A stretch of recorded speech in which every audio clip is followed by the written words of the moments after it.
নমস্কার friends, welcome to today's session of NEET admission Kolkata. আজকে এই সেশনে আমরা ডিসকাস করব আজকে কোর্টে কি হয়েছে। সব থেকে আগে আপনাদেরকে রিকোয়েস্ট করব চ্যানেলটা সাবস্ক্রাইব করে নিন, সো দ্যাট আমি কোনো ভিডিও এখানে আপলোড করব সে আপনারা ইনস্ট্যান্টলি পেয়ে যাবেন। কাউন্সেলিং রিলেটেড ভিডিও আমি কামিং ডেজে আপলোড করবো এখানে, সেটা আপনি পেয়ে যাবেন। সে আপনাকে কাউন্সেলিংয়ে অনেক হেল্প করবে। আপনি যদি কাউন্সেলিং রিলেটেড কোনো ডিসকাশন করতে চান এই নাম্বারে কল করে আপনি ডিসকাস করতে পারেন। সো ফ্রেন্ডস, আজকের লেটেস্ট আপডেট এটাই যে আজকে যে শুনবাই হওয়ার ছিল কোর্টে সেটা ডিলে হয়ে গেছে, এটাকে পোস্টপোন করা দেওয়া হয়েছে। এই যে আজকে কোর্টের হিয়ারিং ছিল সেটা এবার 18 জুলাই, মিনিং এক সপ্তাহ পর নেক্সট থার্সডে এই শুনবাইটা হবে। 18 জুলাই ডেটটা দেওয়া হয়েছে।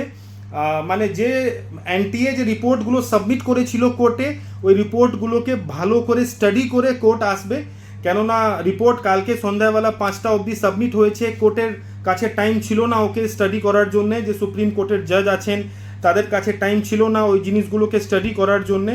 তো এনটিএর যে রিপোর্ট এসেছে, বাকি আর যে এভিডেন্সগুলো এসেছে, ওই সবই এভিডেন্সকে আর রিপোর্টগুলোকে স্টাডি করে আর নেক্সট উইকে থার্সডে টাইম দেওয়া হয়েছে, আর 18th অফ জুলাই টাইম দেওয়া হয়েছে। অ্যান্ড আই হোপ যে 18th অফ জুলাই মানে এর ফেসলাটা চলে আসবে যে রিনিট হবে কি হবে না।